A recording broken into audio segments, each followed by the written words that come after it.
You mentioned the word entrepreneurs, and one of the things that I'm fascinated by, and I know having seen your talks and read some of your books, you're fascinated by is what it takes to be an entrepreneur.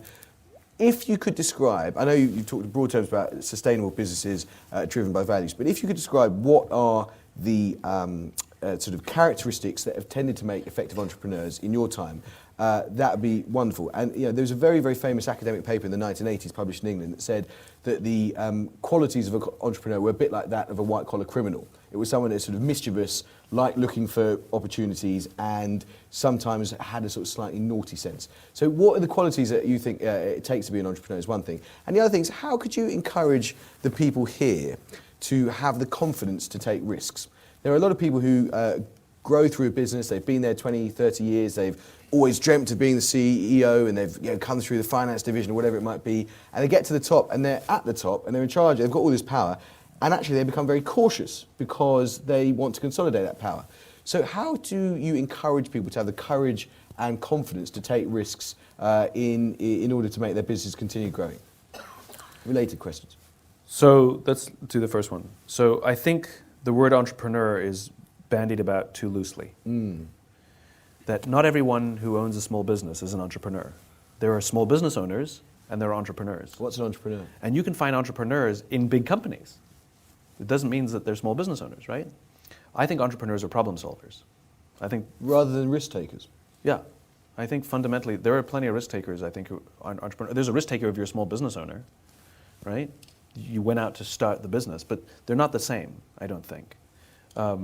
And entrepreneurs are those ones who they're constantly looking to solve problems. And that's where I think they perceive opportunity or the mischief that you describe.